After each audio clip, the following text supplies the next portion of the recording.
I've always liked. Cowabunga. What's up, guys?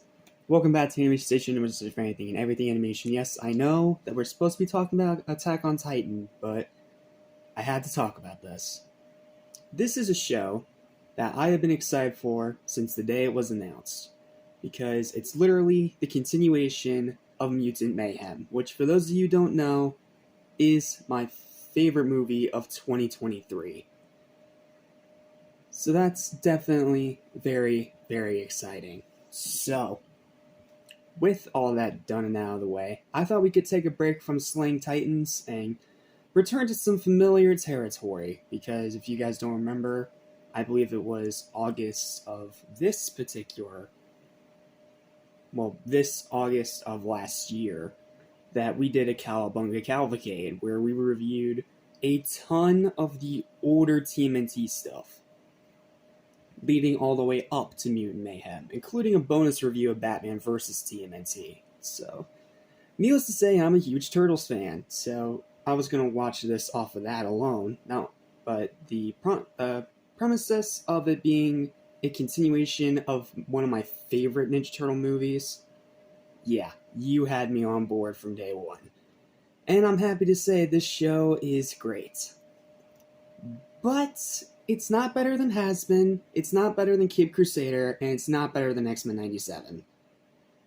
But it's still a great show, and we're going to talk about why, in one of my longest and most detailed written reviews that I think I've ever written. So, sit back, relax, and enjoy, my fellow Turtles fans. This is a big review for a big series, for a big franchise on this kind of big channel. So, without further ado, let's dive in together. Here is my full, spoiler-free, written review of Tales of the Teenage Mutant Ninja Turtles. There's been a lot of TMNT shows over the years with wildly varying qualities, from the greatness of 2003 and 2012 to the hilarious disaster that is Next Mutation, that I conceive as a guilty pleasure, as terrible as it is, to flat-out garbage like Rise of the TMNT. That show can forever burn in hell, in my opinion. But after how amazing Mutant Mayhem was, even winning my best movie of 2023, there was a lot to be excited about with this one. From the return of that movie's voice cast to that movie's sync creative team, officially being in the Mutant Mayhem's official new established canon, taking place only 3 months after the Battle of Superfly, and still being 2D animation despite 3D being more popular and the movie being 3D. But they still went with 2D animation to stay tried and true to some of the best Ninja Turtles. I gotta give it respect for that. Needless to say, I was hyped for this show. And now that I have watched all 12 episodes of its very first season, I can definitely say that this is yet another great Ninja Turtles series. For the most part. It's not better than 03 or 2012, but it's leagues better than Rise, so I'll take it. But I will say this, naming it Tales of the Teenage Mutant Ninja Turtles, while fitting for the show itself and a nice nostalgic throwback to the comics of the same name, it's a little bit confusing, especially for any newcomers, because the final season of the 2012 series was also titled Tales of the Teenage Mutant Ninja Turtles. So, that's going to be very confusing for some people to elaborate on. So, yes, this is not the final season of the 2012 show we're talking about. We're talking about the new series that's from the Mutant Mayhem canon. Just want to make that clear before I get any of those comments in my comment section. So, it wasn't intentional, I'm sure, but it was still a little confusing. The best way I can see for how to do this review is in two different halves, since each set of 6 episodes is its own contained story arc. So let's start with the overall positives of both halves before talking about each of them individually. Because each half is its own separate arc. Like, you have the first 6 episodes, that's its own story and that's its own arc, and that's prominently what you've been seeing in the trailers. And then you have the other half that tries to do something kind of similar, but also a little different. So, they don't really go together, but it does fit the Tales name, because it's supposed to be kind of more like 6 episode self-contained stories that take place in the same canon and timeline as Mutant Mayhem. So, yeah. Overall positives of both halves first. The animation is excellent and carries on the incredible art style of the movie. They're sticking with that scribble, hand-drawn style, and it looks so good in both 3D and 2D. Especially here in 2D, where it's like a comic book that you've drawn in your notebook when you were bored in class.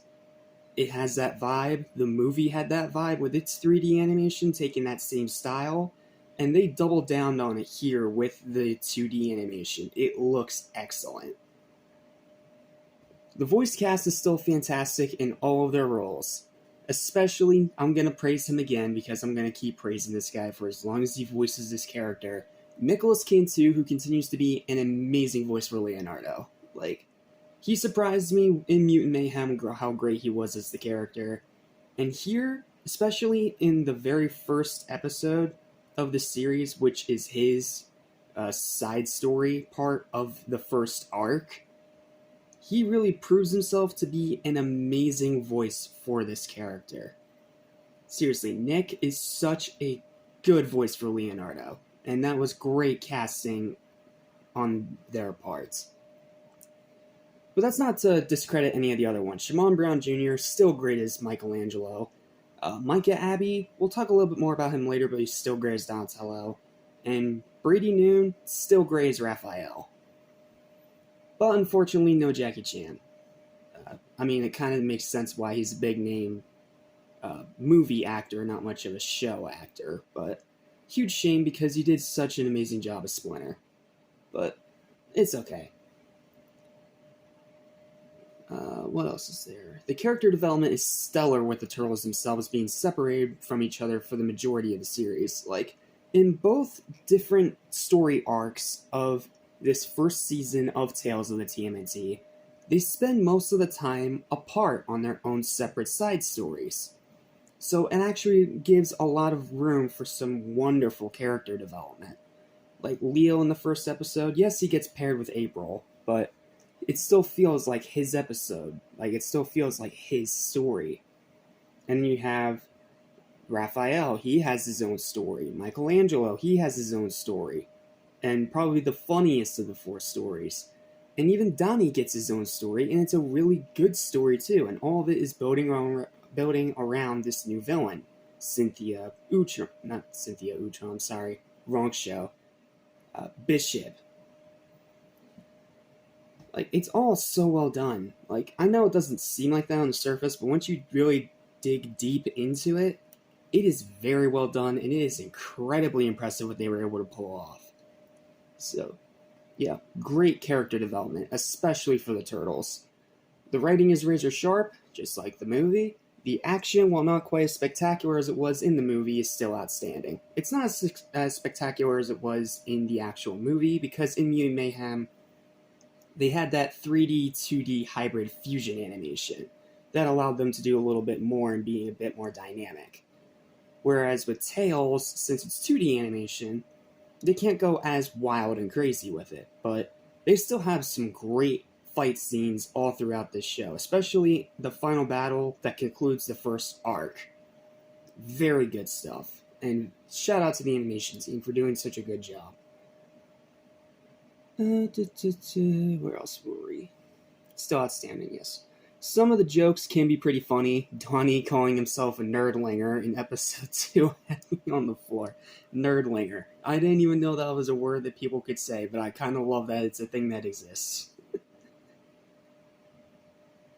Like, I get it was like Mikey's retelling of that overall scenario, but still hearing Micah Abbey's Donnie calling himself nerdlinger, it kills me every time because it's such a random word, but it's so ridiculously funny. Like, very, very funny. The pop culture references and Easter eggs to the show's legacy as well as Nickelodeon itself are still prominent. One spoiler I will give is that in the first episode, Leonardo's story, where they're supposed to be going to this Halloween party with April, as Leo and April are running from this robot, this evil robot that's trying to kill Leo, they run past a bunch of people in costumes dressed up like some classic characters from Nickelodeon's history. Like, you get the return of the SpongeBob guy that made a cameo in Mutant Mayhem. Like, stuff like that. But it's really cool. And it's subtle, and it doesn't last very long, so it doesn't take away from the rest of it. It's just a really cute little reference.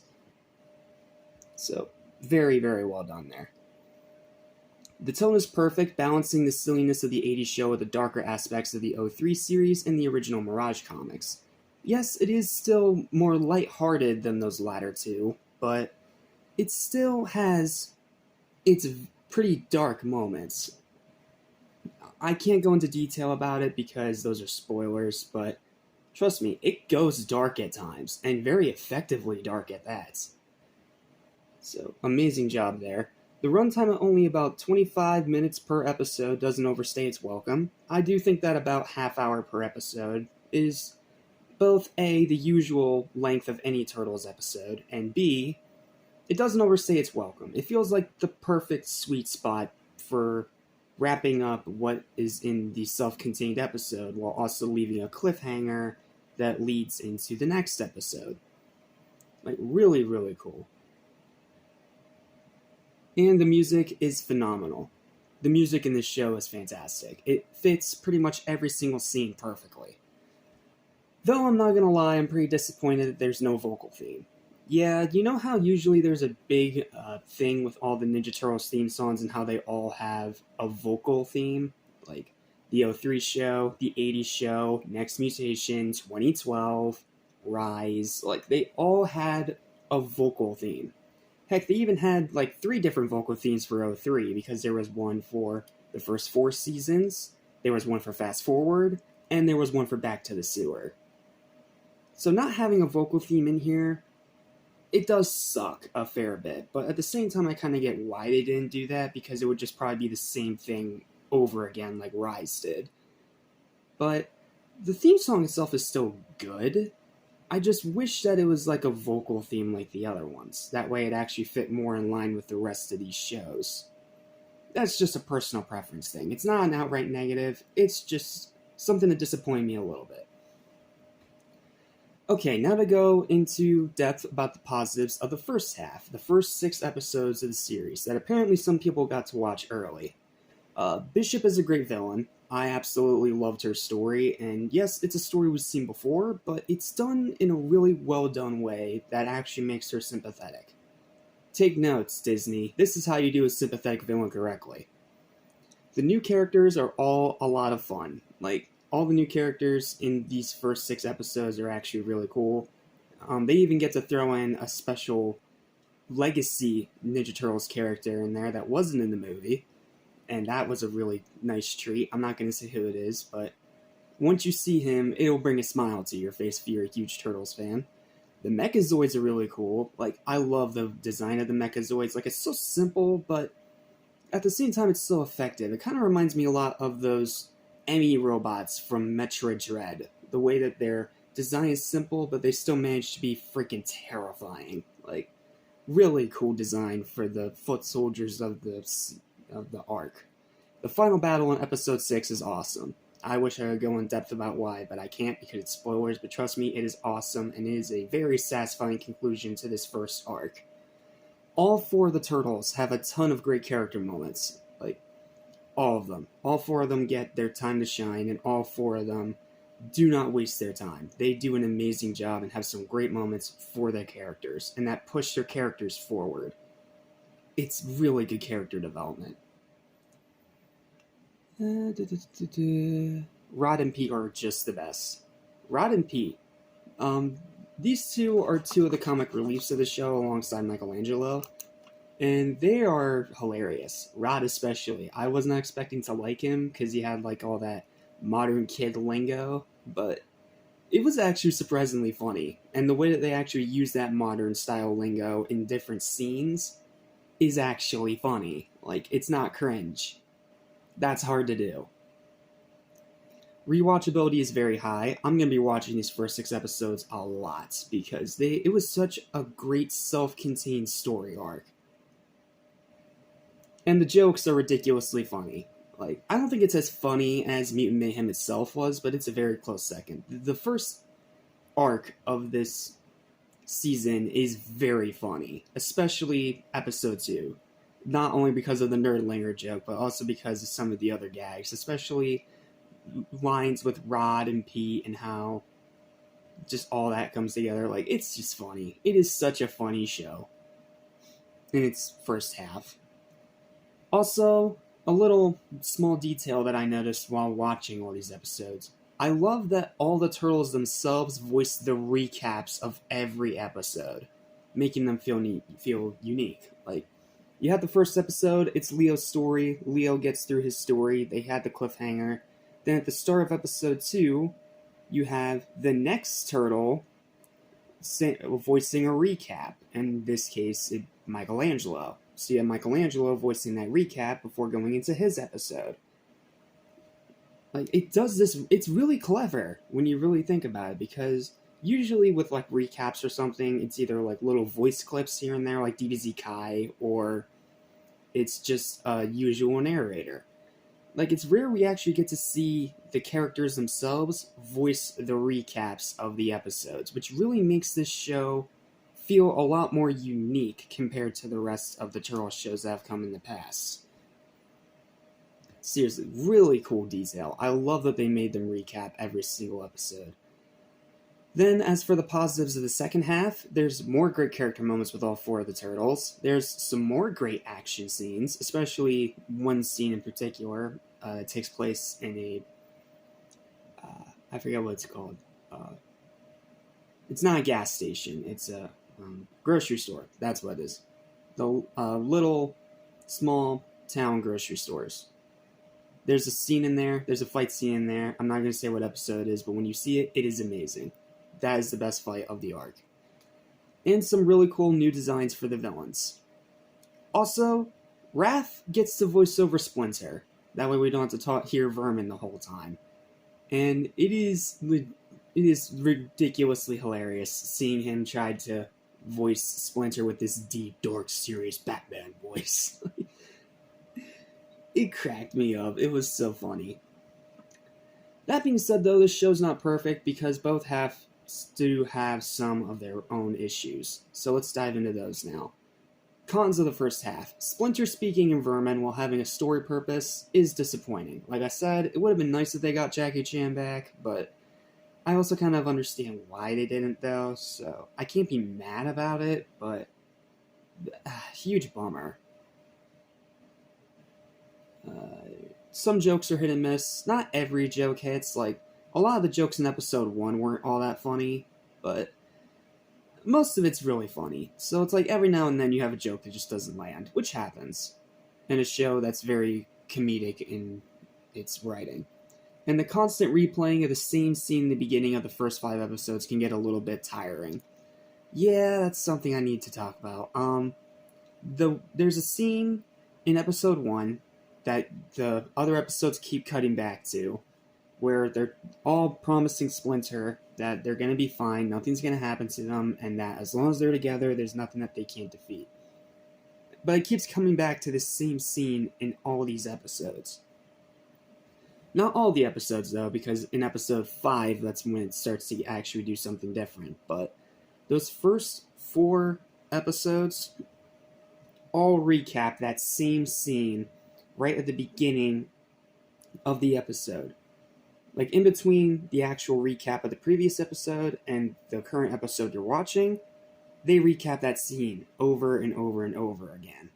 And it gets very tiring. Like, I get what they're going for here, but it's tiring, is what I'm saying. It gets tiring.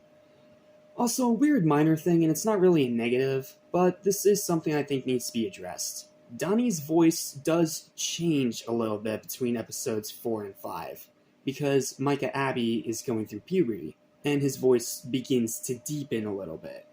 Like, you already had deeper voices for Leo, Raph, and Leo, Raph, and Mikey, but Donnie was the one in Mutant Mayhem that still sounded like a kid. Well, in between episode 4 and 5, there's a bit of a voice change, and his voice actually gets deeper. Not a whole lot deeper, but it's enough to just be noticeable, and I can understand why it may not jive with some people, but it's just something we're pointing out. It's not a bad thing by any means, and I understand it's something out of anyone's control, but it's just something that you should expect when you're watching this show. That in between episode 4 and 5, Micah Abbey's Donnie voice is going to sound different. Then we have the cons of the second half, and unfortunately, it's that the second half is a huge weight that's holding this show down from being like as great as X-Men, as great as Caped Crusader, as great as Has-Been Hotel. Like the second half is where I started to lose the show a little bit. The story's not as strong, the jokes aren't very good, the East Side 3 are very boring villains. Like, they have cool designs, I'll give them that, and not every line out of their mouths is bad, but they just weren't interesting to me. Like, you had one episode that had a nice little, like, introduction, and then they're just there. Like, they're not intimidating, they're not scary, and they're sure as heck not funny. So, it's more like your usual typical middling Nickelodeon villain fare. Bummer, because, like I said, really good designs for all of them. But, unfortunately, character-wise, is where they just fall flat. The pacing is off, some episodes move too fast and some episodes move too slow. And rewatchability is low. Overall, this half is mid. It's higher quality than Rises, but not by much. The second half of Tales is not very good. Overall, though, I'm still definitely calling this show great and a more than worthy successor to the Mutant Mayhem movie. Sure, the second half isn't very good, but the first half is so great and does a superb job being an epilogue for the movie that I can actually mostly overlook it.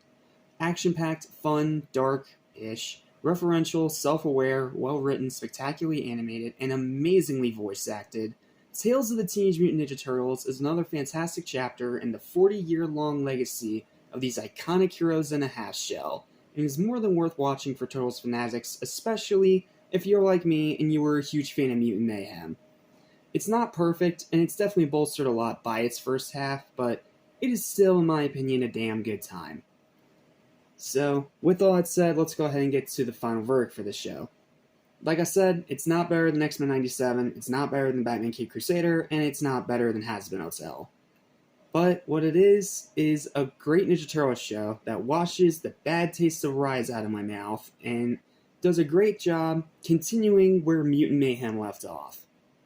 I'm not sure if we're going to get a second movie before we get a second season of Tales, or if it'll be a second season then another movie, but either way, they're finding a way to make this universe and world building work surprisingly well. And for this new generation of TMNT, I've been thoroughly impressed with what they've done so far. Yes, the second half of the show is not very good, but the first half is so great and works so well as an epilogue to Mutant Mayhem that I'm willing to give it a little bit of a leeway over that. So, with all that said, I think that Tales of the Teenage Mutant Ninja Turtles deserves a final verdict for its first season of a high, strong, but not stellar 8 out of 10. It is off to a great start, and I can't wait to see where it goes. Will we get a second season before we get a second movie, or will it be the other way around? How else are they going to keep fleshing out this crazy cool world that they've built for this new generation of Ninja Turtles? Like, it's all super captivating, and I'm excited to see where it's going to go. But for now, that's where we have to end it off. It's another great animated television series in a year that's absolutely full of them. Highly recommended, regardless of the second half being mid. And that's it. And that's probably going to conclude one of my longest television show reviews ever. So, thank you guys so much for watching. Please don't forget to like, share, and subscribe for more videos like this almost every single day. And I can't remember what I have planned next. So, until we meet again, have a great day, and I'll see you next time. Cowabunga, dudes!